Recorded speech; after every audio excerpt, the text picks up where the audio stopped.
नमस्कार मित्रों, आप सभी का और एक बार हार्दिक स्वागत करता हूं। एलटीआर हिंदी मेंस की परीक्षा बहुत करीब आ चुकी है और आप सभी भी अपनी परीक्षा की तैयारी तीव्र गति से कर रहे होंगे, आशा करता हूं। आज की यह वीडियो आप सभी के लिए बहुत ही लाभदायक सिद्ध होने वाली है। चलिए शुरू करते हैं। गौरा की चिकित्सा के लिए किस जगह से पशु विशेषज्ञों को बुलाया गया था? लखनऊ, कानपुर, उपरोक्त दोनों। तो इसका सही आंसर होगा लखनऊ और कानपुर, उपरोक्त दोनों। लखनऊ और कानपुर से गौरा की चिकित्सा के लिए पशु विशेषज्ञों को बुलाया गया था। दूसरा प्रश्न है, पशु चिकित्सकों ने अंत में गौरा को निरीक्षण करने के बाद क्या निर्णय दिया? अंत में निर्णय दिया कि गाय को सुई खिला दी गई है। आर्य, यह मुझ पर अत्याचार, राज्य तुम्हारा प्राप्य, मुझे ही था तब का अधिकार। ये कथन कहाँ से लिया गया है मित्रों? ये कथन जो है यशोधरा नामक काव्य संग्रह से है। और यह कथन किसका है? आर्य, यह मुझ पर अत्याचार, ये कथन है नंद जी का। नंद कौन है? नंद जो है ये सिद्धार्थ जी के भाई लगेंगे, जो कि महाप्रजापति के पुत्र हैं। आर्य, यह मुझ पर अत्याचार, राज्य तुम्हारा प्राप्य, यानी कि जो राज्य है ये तुम्हें प्राप्त था और आप मुझे छोड़कर चले गए हैं। ये कहते हैं कि अब मुझ पर अत्याचार होने वाला है, नंद कहते हैं। सखी वे मुझसे कह कर जाते, किसने कहा? सखी वे मुझसे कह कर जाते, ये यशोधरा स्वयं कहती है, अपनी सखी से संवाद करते हुए कहती है। मित्रों, यशोधरा से 3 या 4 प्रश्न पूछे जाते हैं। आप अच्छी तरह से पूरी पुस्तक पढ़ लीजिएगा और कम से कम 10 से 15 पेज अच्छे से पढ़ लीजिएगा, वहीं से प्रश्न पूछे जाते हैं, ज़्यादा आगे तक नहीं जाता। जलने को स्नेह बना तो उठने को क्या बना? मित्रों, ये प्रश्न एलटीआर की परीक्षा में पिछली बार जो हुई थी आ चुका था। जलने को स्नेह बना तो उठने को क्या बना है? उठने को, ऊपर उठने को क्या बना? वाष्प, जो कि वाष्प ऊपर उठता है, इसीलिए जलने को स्नेह बना तो उठने को क्या बना है? उठने को वाष्प बना। चुप रह हाय अभागे, रोता है अब किसके आगे, किसने कहा? राहुल जननी, यशोधरा, शुद्धोदन महाप्रजापति।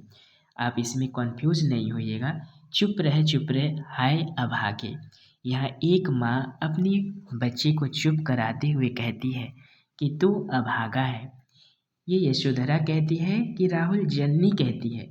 यशोधरा जो है राहुल जननी भी वही है, लेकिन राहुल जननी यहाँ पे इसका सही आंसर होगा, क्योंकि राहुल जननी का तात्पर्य है जननी माँ, यानी राहुल की माँ के रूप में, ममता के रूप में अपने बच्चे को अभागे कह रही है। लेकिन यशोधरा की जब बात आती है तो अपनी व्यक्तिगत जीवन की और अपने आप को अग्रसर करती है और अपने आप को समझाना चाहती है। लेकिन यहाँ पे एक बच्चे और एक माँ की कहानी है, जो कि राहुल जननी होगा। अंत में मल्लिका का विवाह किससे हो जाता है? अंत में मल्लिका का विवाह जो है विलोम से हो जाता है। आज तुम्हारा जीवन तुम्हारी संपत्ति है, किसने कहा? ऐसा अंबिका कहती है। संवाद जब करती है मल्लिका, अंबिका कहती कि आज तुम्हारा जीवन तुम्हारी संपत्ति है। अंबिका तब इसलिए कहती है जब मल्लिका कहती है कि मेरा जीवन, मैं कुछ भी करूं, मुझे स्वतंत्रता चाहिए और मेरा जीवन मैं अपनी तरीके से जीना चाहती हूँ। हालांकि मल्लिका अपनी माँ को नहीं कह रही थी, वो इस बात पर गुस्सा हो रही थी, नाराज़ हो रही थी कि अग्निमित्र नाम का एक जो इंसान उसके विवाह के प्रस्ताव के लिए अंबिका ने भेजी, तो उसी के कथन पे कहती है मल्लिका कि मेरा जीवन जो है मैं अपनी इच्छा से जीऊँगी। लेकिन अंबिका कहती है ठीक है, आज तुम्हारा जीवन तुम्हारी संपत्ति है, इसमें किसी का अधिकार नहीं है। तो मल्लिका कहती है कि माँ, मैं आपसे नहीं कह रही ऐसी बात। कुमारगिरी के अनुसार विशाल देव को अपने मन को शुद्ध करने के लिए क्या त्यागना पड़ता? वासना। सिंदूर की होली किस प्रकार का नाटक है? सिंदूर की होली नाटक जो है समस्यात्मक नाटक है, क्योंकि जिस प्रकार संवाद बढ़ते जाता है ठीक उसी प्रकार समस्या धीरे धीरे आगे की ओर बढ़ने लगता है और समस्या का समाधान अंत तक भी नहीं हो पाता। इसीलिए सिंदूर की होली एक समस्यात्मक नाटक है। कला का आधार तो विश्वास है और शिक्षा का संदेह है। किसने कहा? ये मनोरमा कहती है चंद्रकला से। चंद्रकला से तब कहती है जब मनोरमा से चंद्रकला कहती है कि मनोरमा, ये जो तुमने चित्र बनाया है रजनीकांत का, ये मुझे दे दो। उसकी पत्नी तो मूर्ख होगी, वो क्या समझेगी कला की भावना क्या है। तो मनोरमा कहती है कि ऐसे कोई भी व्यक्ति नहीं है जिसके अंदर भावना ना हो, भावना रहित इंसान हो ही नहीं सकता। तो फिर कहती है कि कला का आधार तो विश्वास है, कोई भी इंसान विश्वास कर लेगा। शिक्षा पर लोग संदेह करते हैं। दुनिया का दस्तूर है, नहीं लोग बाभनों को हजारों क्यों दे देते। किसने कहा? ये माधव कहता है। माधव कहता है और इसी पे फिर घिसू कहने लगता है कि जिनके पास धन है, संपत्ति है, वो दे, हमारे पास देने को क्या है, हम नहीं दे सकते। किसका स्वभाव शुभ के जैसा होना चाहिए? साधु का स्वभाव जो है शुभ के जैसा होना चाहिए। सार को, यानी कि जो सार है उसे ग्रहण कर लें और जो व्यर्थ चीज़ है उसे हमें त्यागना है। अष्टावक्र साधारण आदमी के अनुपात से बोलने में कितना समय लेता था? अष्टावक्र जो है 3 गुना ज़्यादा समय लेता था साधारण आदमी के बोलने से। अकाल की धूप कविता में घरों को छोड़कर कौन चले गए हैं? अकाल की धूप कविता में घरों को छोड़कर देहरी और चौखट चले गए हैं। क्षमा प्रार्थी हूँ क्योंकि एक ऑप्शन भूल से नहीं बना पाया। तो अकाल की धूप कविता में घरों को छोड़कर देहरी और चौखट चले गए हैं, पक्षी पेड़ और पौधों को छोड़कर चले गए हैं, चींटियाँ बिल को छोड़कर चले गए हैं। इस प्रकार से अकाल का दृश्य का वर्णन इस कविता में किया गया है। वीर सिंह मित्र किस युद्ध के अन्यतम वीर थे? वीर सिंह मित्र जो मधुलिका के पिता, वो वाराणसी युद्ध के अन्यतम वीर थे। कौशल राष्ट्र की राजधानी का नाम क्या था? कौशल राष्ट्र की राजधानी का नाम था श्रावस्ती। इसका सही आंसर होगा श्रावस्ती।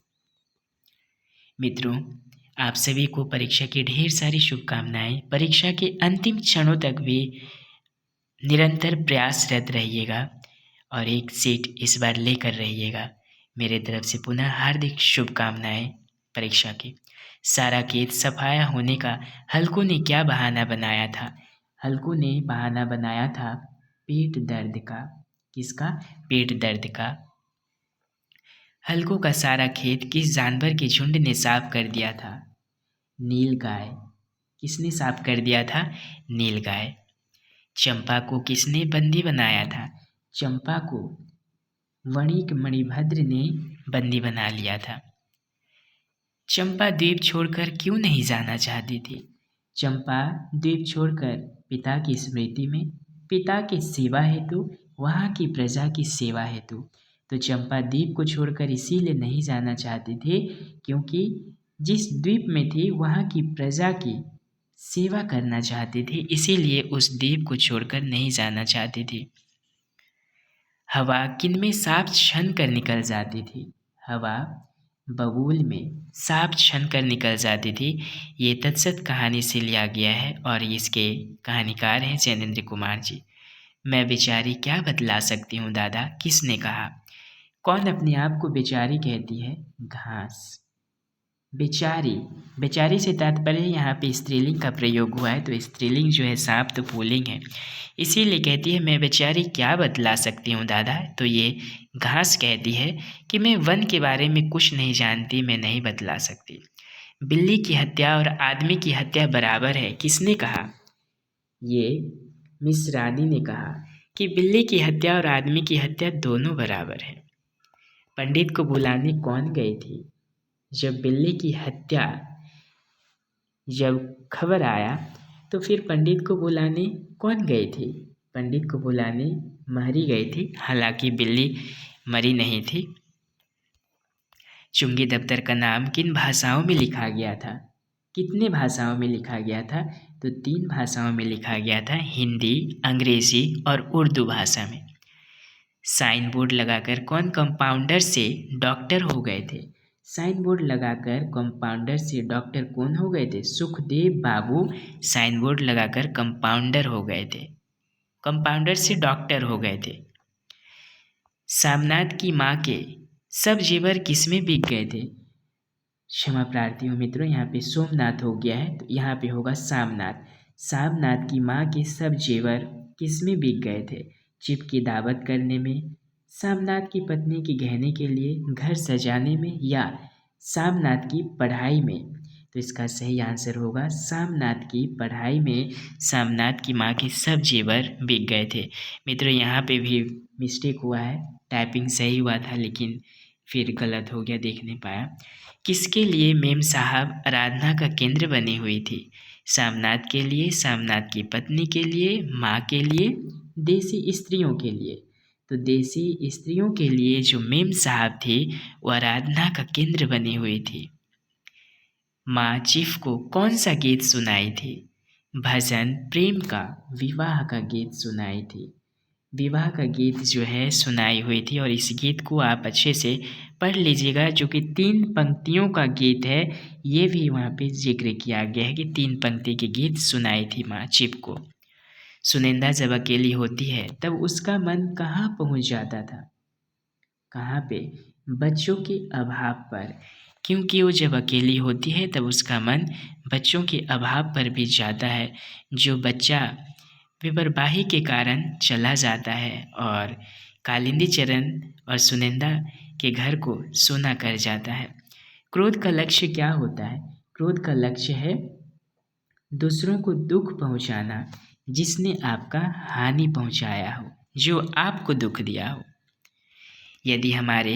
यदि क्रोध हमारे हृदय में बहुत दिनों तक टिका रहा तो वह क्या कहलाने लगता है?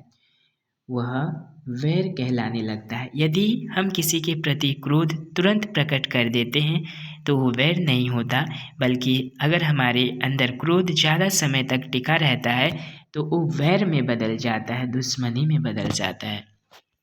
किसने भारतीय धर्म साधना को एकदम नवीन रूप में बदल दिया था? भारतीय धर्म साधना को यक्षों और गंधर्वों ने एकदम नवीन रूप प्रदान किया था। भोलाराम की उम्र कितनी थी? भोलाराम की उम्र थी 65 साल। 65 साल, कितना साल? सॉरी मित्रों, 65 साल। तो मित्रों आज की वीडियो यहीं समाप्त होती है। आशा करता हूँ आप सभी को इस वीडियो से काफ़ी लाभ तो मिला होगा। ये अगर थोड़ा बहुत भी लाभ मिल रहा है तो बहुत अच्छी बात है। आप सभी को परीक्षा की ढेर सारी शुभकामनाएं मित्रों। अब अगली वीडियो में मिलते हैं नई जानकारी के साथ। अगर आप चैनल पर नए हैं तो अपडेट रहिए और चैनल को बस एक लाइक, सब्सक्राइब, शेयर ज़रूर करें। धन्यवाद, नमस्कार।